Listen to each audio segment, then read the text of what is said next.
مومنوں پڑھتے رہو تم اپنے آقا پر درود، ہے فرشتوں کا وظیفہ الصلاۃ والسلام۔ آپ کو قبول کرنا ہوگا کہ آج تصوف نام ہے خانقاہوں اور درگاہوں سے نسلی وابستگی کا، کہ جو بھی خانقاہ کی چہار دیواری میں پیدا ہو گیا گویا کہ اسے وراثت میں تصوف مل گیا۔ اب چاہے وہ جس طرح زندگی گزارے اسے صوفی کہلانے سے کوئی روک نہیں سکتا۔ گناہ کبائر کا ارتکاب اس کا پیدائشی حق ہے، اس کے باوجود وہ صوفی ہے۔ اپنی خانقاہ سے دوسروں کی اصلاح کی تحریر جاری کریں، کوئی ٹوک نہیں سکتا کہ آپ اس چہار دیواری میں پیدا ہوئے ہیں جسے خانقاہ کہتے ہیں۔ جو لوگ ہر مسئلے کا حل تصوف میں تلاش کرنے کا مشورہ دے رہے ہیں، یاد رکھو انہیں سمجھنا چاہیے کہ تصوف کے ذریعے سے علاج تو ممکن ہو سکتا ہے، لیکن آج کے مکار صوفیوں سے نہیں، آج کے مکار پیروں سے نہیں، اس لیے کہ ان کا شریعت سے کوئی تعلق نہیں ہے، دین کے اوامر و نواہی کا انہیں پاس نہیں ہے، اور جب خود حقیقتاً یہ صوفی نہیں ہے تو ان کے ذریعے سے علاج کیسے ممکن ہو سکتا ہے؟ میرے دوستو ذرا بزرگوں کی زندگی کو اٹھا کر کے دیکھو، اسلاف کی تاریخ کا جائزہ لو۔ جب بزرگوں کی تاریخ کا مطالعہ کرو گے، ان کی ہسٹری پڑھو گے تو آپ کو معلوم چلے گا کہ وہ تصوف کے کتنے اعلیٰ مقام پر فائز تھے۔ تصوف کسے کہتے ہیں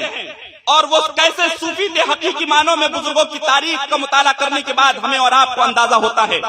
اور ہم نے بزرگوں کی تاریخ کو کتابوں میں پڑھا، لیکن پیارے ہم نے ماضی قریب میں دو عظیم ذات گرامی کو دیکھا۔ ان ذات گرامی میں ایک عظیم ذات کا نام امین شریعت ہے، تو دوسری عظیم ذات کا نام حضرت تاج شریعت ہے، کہ وہ بزرگ ہیں جو تصوف کے اعلیٰ مقام پر فائز تھے۔ آؤ ذرا حضرت امام غزالی کی بارگاہ میں، امام غزالی فرماتے ہیں کہ تصوف کے چار درجے ہیں، چار درجے۔ پہلا درجہ علم ہے، دوسرا درجہ عمل ہے، تیسرا درجہ اخلاص ہے، اور چوتھا درجہ خشیت الہی ہے۔ یعنی اگر کوئی صوفی ہوگا اور حقیقی معنوں میں صوفی ہوگا، اس کے اندر علم کی دولت بھی ہوگی، اس کے اندر عمل کی دولت بھی ہوگی، اس کے اندر خلوص بھی ہوگا، یعنی جو عبادت کرے گا، جو عمل کرے گا، اپنی زندگی میں ایک ایک لمحہ گزارے گا وہ اللہ کی رضا کے لیے گزارے گا، اور ساتھ ہی ساتھ اس کے اندر چوتھی کوالٹی خشیت الہی بھی ہوگی، یعنی عمل کرنے کے بعد اس کا دل دھڑکتا رہے گا کہ پتہ نہیں میرا یہ عمل اللہ کی بارگاہ میں قبول ہوا ہے یا نہیں۔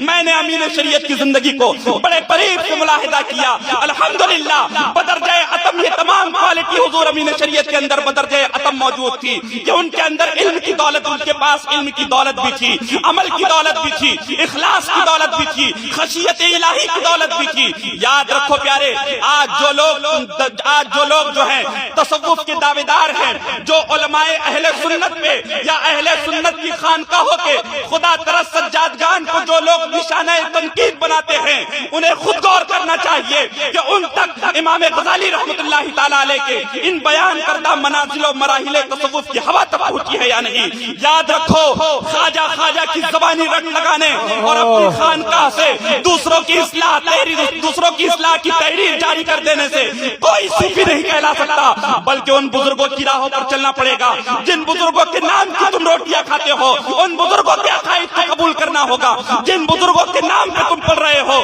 اور ان بزرگوں کی روش پر گامزن ہونا ہوگا جن بزرگوں کی خانقاہ کے تم گدی نشین بنے بیٹھے۔ اللہ اللہ، جی جی۔ آج حالات بہت خراب ہیں،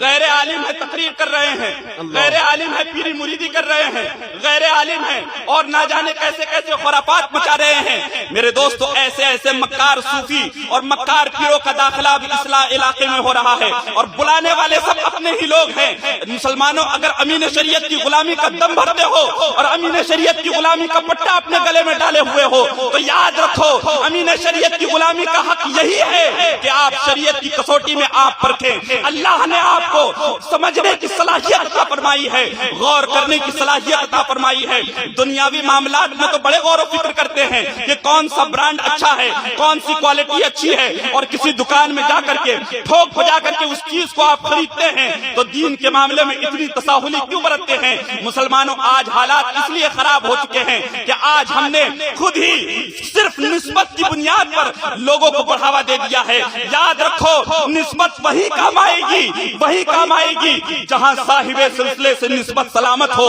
اور یہ نسبت کی سلامتی یہ ایمان و عقائد کی سلامتی سے مربوط ہے۔ اس لیے ہمیں اس بات پر غور کرنے کی ضرورت ہے کہ ہم جو مکار صوفیوں کے جامع فریب میں آ کر کے اپنا سب کچھ ان کی دہلیز میں قربان کر دیتے ہیں، تو ہمیں اور آپ کو غور کرنا ہوگا کہ کیا یہ قربانی یہ آخرت کا سہارا بننے والی ہے یا جہنم میں لے جانے کا سبب بن رہی ہے۔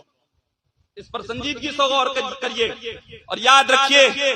کہ نسبت وہی کام آئے گی جہاں صاحب سلسلے سے نسبت سلامت ہو۔ اور اعلیٰ حضرت امام احمد رضا نے